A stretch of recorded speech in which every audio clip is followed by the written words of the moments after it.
নমস্কার বন্ধুরা, আহারে বাহার রান্নাঘরে আপনাদের সবাইকে স্বাগত। আজকে শেয়ার করছি কচুরলতি রান্নার একদম সহজ, দারুণ টেস্টি নতুন রেসিপি। এইভাবে একবার কচুরলতি রান্না করে খেলে একেবারে মন ভরে যাবে। সাথে থাকবে কচুরলতি কাটার সহজ টিপস।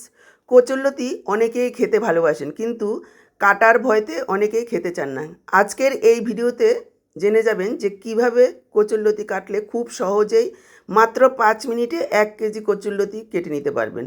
আশা করছি আজকের এই কচুরলতি রান্নার রেসিপি আর কাটার পদ্ধতি আপনাদের ভীষণই ভালো লাগবে।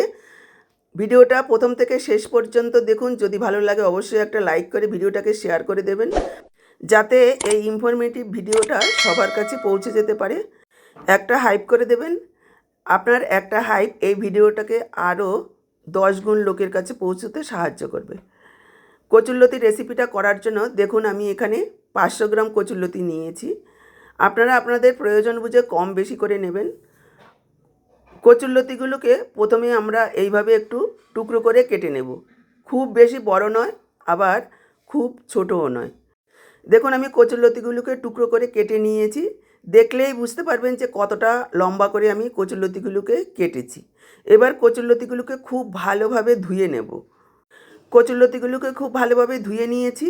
আর এখানে দেখুন কড়াতে বেশ খানিকটা জল বসিয়ে দিয়েছি, আর জলের মধ্যে দিয়ে দিলাম প্রায় 1 চা চামচ পরিমাণ লবণ। এবার দিয়ে দিলাম ধুয়ে রাখা কচুরলতিগুলোকে সেদ্ধ করে নেব। মোটামুটি জল ফুটে যাওয়ার পর 5 থেকে 6 মিনিট মিশিয়ে নিয়ে ঢেকে দেব। দেখুন প্রায় 5-6 মিনিট সেদ্ধ করে নিয়েছি। একেবারে গলিয়ে সেদ্ধ করা যাবে না, মোটামুটি 70 থেকে 80% কচুরলতিগুলোকে সেদ্ধ করে নিতে হবে।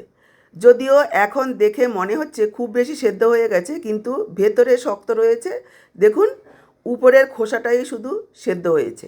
এইভাবে সেদ্ধটা করবেন, তাহলে কাটতে বা ছাড়াতে সুবিধা হবে। দেখুন কচুরলতি আমরা বেশিরভাগ লোকই সেদ্ধ করে তারপর রান্নাটা করি, যাতে গলা না চুলকোয়। এটা কাটার পর না করে যদি আমরা কাটার আগেই সেদ্ধটা করে নিই, তাহলে কাজটা অনেক সহজ হবে আর অল্প সময়ে খুব তাড়াতাড়ি রান্নাটা হয়ে যাবে। কচুরলতিটা ঠান্ডা হতে থাকুক, আমি একটা ঝুড়িতে তুলে রেখেছি। আর এদিকে কড়াই পরিষ্কার করে দেখুন দিয়ে দিলাম চায়ের কাপে 1/2 কাপ পরিমাণ মুগ ডাল। ওয়েট হিসাবে মাপতে গেলে মোটামুটি 75 থেকে 80 গ্রাম হবে। ডালের পরিমাণ একটু কম বেশি হলে কোনো অসুবিধা নেই। ডালটাকে দেখুন একটু হালকা ভেজে নেব। খেয়াল রাখবেন ডালটা যাতে পুড়ে না যায়। মিডিয়াম ফ্লেমে এইভাবে 2 থেকে 3 মিনিট নাড়াচাড়া করলেই সুন্দর একটা হালকা রং ধরে আসবে, আর সুন্দর একটা গন্ধও বেরোবে। তখন ডালটাকে ধুয়ে নিতে হবে। দেখুন ডাল ভাজা হয়ে গেছে, আমি কিছুটা জল দিয়ে দিলাম। এইভাবে ডালগুলোকে দুবার ধুয়ে নেব। এই জলটা ফেলে দিয়ে আরও একবার জল দিয়ে ধুয়ে নিয়ে এসেছি। খুব বেশি ধোয়া যাবে না, তাহলে ডালের সুন্দর যে একটা গন্ধ সেটা চলে যাবে। এবার বেশ খানিকটা জল দিয়ে দেব, যাতে ডালগুলো খুব সুন্দরভাবে সেদ্ধ হয়ে যায়। তবে অনেক বেশি জল দেওয়া যাবে না, তাহলে কিন্তু জল থেকে যাবে। যাতে ডাল সেদ্ধ হয় আর জলটাও একেবারে শুকিয়ে যায়, এভাবে দিতে হবে। দিয়ে দিলাম ডালের মধ্যে একটু লবণ। ডালটা সেদ্ধ হতে থাক। এইদিকে দেখুন নিয়েছি 2টো মিডিয়াম সাইজের পেঁয়াজ আর একটা টমেটো। পেঁয়াজ টমেটোটাকে কুচিয়ে নিচ্ছি। দেখুন ওইদিকে পেঁয়াজ টমেটো কাটা হয়ে গেছে, আর এদিকে ডালও খুব সুন্দরভাবে সেদ্ধ হয়ে গেছে। সেদ্ধ হয়েছে সুন্দরভাবে, কিন্তু গোটা রয়েছে, এভাবে সেদ্ধ করতে হবে। আর এদিকে কচুরলতিগুলো খুব সুন্দর ঠান্ডা হয়ে গেছে। এবার কচুরলতিগুলোকে এইভাবে ধরবো, আর আঁশগুলো ধরে টান দিলেই খুব সুন্দর দেখুন ছেড়ে যাচ্ছে। কোনো রকম অসুবিধা নেই। যদি আপনি কচুরলতি 7 দিনও ঘরে রেখে দেন, তারপরেও যদি এইভাবে করেন, খুব সহজেই কিন্তু আঁশগুলো ছাড়িয়ে নেওয়া যাবে। এবার এখানে অনেকেই বলবে যে কচুরলতি সেদ্ধ করে ভিটামিন সব চলে গেছে, কিন্তু সেদ্ধ করার পরেও যা ভিটামিন থাকে, কচুরলতি একদম না খাওয়ার থেকে এইভাবে সেদ্ধ করে নিয়ে খাওয়া অনেকটাই কিন্তু ভালো। ছাড়াতে সুবিধা হবে। যারা ছাড়াতে ভয় পান তারা খুব সহজে রান্নাটা করতে পারবেন। দেখুন দেখেই বুঝতে পারছেন যে কতটা সহজে আমি কচুরলতি ছাড়িয়ে নিচ্ছি। এইভাবে সমস্ত কচুরলতিগুলোকে ছাড়িয়ে নেব। সব কচুরলতিগুলোকে ছাড়িয়ে নিয়েছি। এবার একটা কাঁচি, চাকু অথবা বটির সাহায্যে টুকরো টুকরো করে কেটে নেব, মোটামুটি 1.5 থেকে 2 ইঞ্চি অন্তর অন্তর।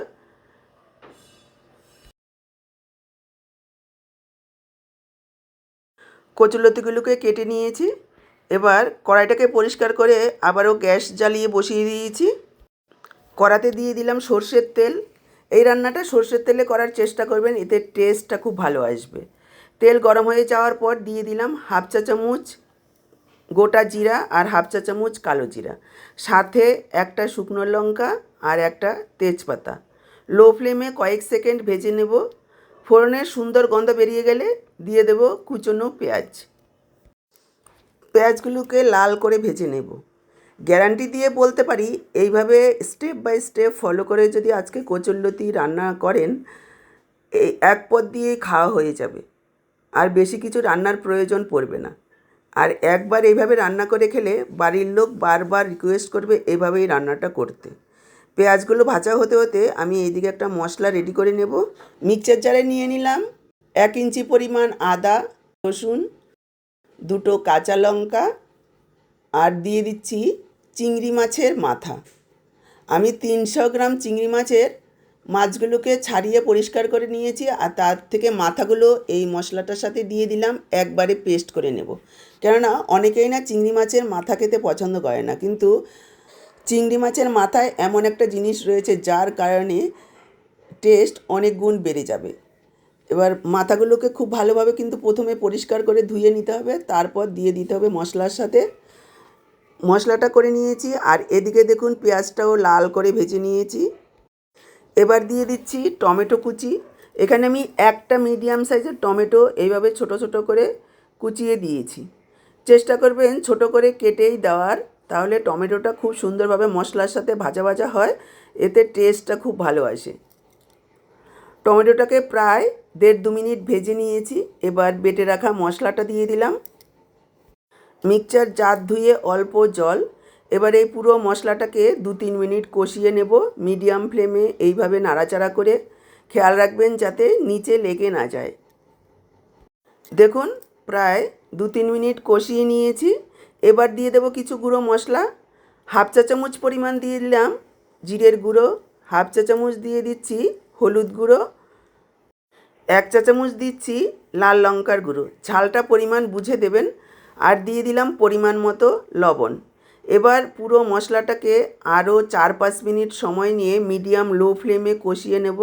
মশলা কষানোর সময় গ্যাসের ফ্লেমটাকে অবশ্যই মিডিয়াম লোতে রাখবেন, এতে করে মশলাটা খুব ভালোভাবে কষানো হবে, স্বাদ ভালো হবে। এভাবে কষাতে কষাতে যদি মনে হয় শুকিয়ে গেছে, তাহলে অল্প অল্প জল দিয়ে দিতে হবে, মাঝে মাঝে চেক করতে হবে। জল দিয়ে মশলাটাকে খুব ভালোভাবে কষিয়ে নিতে হবে। দেখুন প্রায় 5-6 মিনিট সময় নিয়ে আমি মশলাটাকে কষিয়ে নিয়েছি। মাঝখানে ঢাকা তুলে 2বার জল দিয়ে দিয়েছি অল্প অল্প করে, তারপর মশলাটাকে কষিয়ে নিয়েছি। দেখেই বুঝতে পারছেন মশলাটা খুব ভালোভাবে কষানো হয়েছে। এখানে যত ভালোভাবে মশলাটা কষানো হবে ততই কিন্তু টেস্ট ভালো আসবে। আর মশলা কাঁচা থেকে গেলে স্বাদও ভালো হবে না, গন্ধও ভালো হবে না। মশলাটা ভালোভাবে কষানো হয়ে গেলে দিয়ে দিলাম কেটে রাখা চিংড়ি মাছ। এখানে 300 গ্রাম চিংড়ি মাছ রয়েছে, আর মাথাগুলো আমি আগেই মশলার সাথে বেটে দিয়েছি। আর দিয়ে দিলাম 2 টেবিল চামচ পরিমাণ কোরানো নারকেল। এবার চিংড়ি মাছগুলোকে আর নারকেলটাকেও মশলার সাথে আরও 1-2 মিনিট কষিয়ে নিতে হবে। চিংড়ি মাছ দেওয়ার পর খুব বেশি সময় রান্না করার প্রয়োজন নেই। চিংড়ি মাছ অল্প সময়েই রান্না হয়ে যায়। আর খুব বেশি কষালে বা ভেজে নিলে চিংড়ি মাছ শক্ত হয়ে যায়, চিংড়ি মাছের স্বাদ নষ্ট হয়। আপনারা চাইলে চিংড়ি মাছগুলো আগে ভেজেও দিতে পারেন, তবে এইভাবে যদি দেওয়া হয় তাহলে চিংড়ি মাছগুলো একেবারে নরম থাকবে, অথচ ভাঙবে না, খেতে খুব ভালো লাগবে। দেখুন প্রায় 2-3 মিনিট কষিয়ে নিয়েছি। এবার দিয়ে দেব কচুরলতিগুলোকেও খুব ভালোভাবে মিশিয়ে কষিয়ে নেব আরও 2 মিনিট। এই কচুরলতি খেতে অনেকেই ভালোবাসেন, কিন্তু বাড়িতে কোনো অতিথি আসলে বা অনুষ্ঠানে কিন্তু এই কচুরলতি রান্না করা হয় না। গ্যারান্টি দিয়ে বলতে পারি, বাড়িতে কোনো অতিথি আসলে যদি এইভাবে রান্না করে খাওয়ান, রেসিপি জানতে চাইবে যে আপনি কিভাবে রান্নাটা করেছেন। অতি সাধারণ তরকারিও যে এতটা টেস্টি হতে পারে, এইভাবে কচুরলতি রান্না করে না খেলে জানতেই পারবেন না। কচুরলতিটাকে প্রায় 2 মিনিট কষিয়ে নিয়েছি। এবার দেখুন দিয়ে দিলাম সেদ্ধ করে রাখা মুগ ডাল, আর দিয়ে দিলাম পরিমাণ মতো জল। এটা খুব বেশি পাতলা হবে না, আবার একেবারে শুকনোও হবে না, মাখো মাখো করলেই বেশি ভালো লাগবে। তবে অবশ্যই গরম জল দেবেন, ঠান্ডা জল দিলে কিন্তু টেস্ট ভালো আসবে না, টেস্ট নষ্ট হয়ে যাবে। আমি এখানে ডাল সেদ্ধ দেওয়ার পর আরও হাফ কাপ পরিমাণ উষ্ণ গরম জল দিয়েছি, ভালোভাবে মিশিয়ে নিলাম। এবার দিয়ে দিচ্ছি 1 চা চামচ চিনি। এখানে মিষ্টি একটু দিতেই হবে, তাহলে টেস্টে সুন্দর একটা ব্যালেন্স হবে। যারা চিনি পছন্দ করেন না, চাইলে গুড় দিতে পারেন। এবার মিশিয়ে নিয়ে ঢেকে 5-6 মিনিট রান্না করে নেব মিডিয়াম হাই ফ্লেমে, যাতে সব কিছু খুব সুন্দরভাবে মিশে যায়। দেখুন 5-6 মিনিট রান্না করে নিয়েছি, দেখেই বুঝতে পারছেন যে এটা কতটা লোভনীয় হতে পারে। আমি একদিন বাড়িতে রান্না করে খেয়ে দেখেছি যে এটা দারুণ টেস্টি হয় খেতে, তারপরে আপনাদের সাথে শেয়ার করছি। এই সময় ঝাল লবণটা চেক করে নেবেন। তারপর গ্যাস অফ করে দিয়ে দিতে হবে একটু গরম মশলার গুঁড়ো। দেখুন আমি দিয়ে দিলাম 1 চা চামচ পরিমাণ গরম মশলার গুঁড়ো। এবার মিশিয়ে নিয়ে ঢেকে রেখে দেব 5 মিনিট, যাতে গরম মশলার গন্ধটা খুব ভালোভাবে মিশে যেতে পারে। 5 মিনিট পর দেখুন পরিবেশন করে দিচ্ছি। তৈরি হয়ে গেছে দারুণ স্বাদে সহজ পদ্ধতিতে কচুরলতি রান্নার রেসিপি। যারা কচুরলতি দেখলেই নাক সিটকোয় আর কাটতেও ভয় পায়, এই ভিডিওটা তাদের সাথে অবশ্যই শেয়ার করবেন। একবার খেলে বারবার বানাবে, গ্যারান্টি দিয়ে বলতে পারি। তো আজকের এই ভিডিওটা আপনাদের কেমন লাগলো কমেন্টে জানাবেন। ভালো লাগলে লাইক, শেয়ার আর একটা হাইপ করে দেবেন। আজকে এখানেই বিদায় নিচ্ছি, আবার দেখা হবে নতুন কোনো রেসিপির সাথে। সবাই ভালো থাকুন, সুস্থ থাকুন।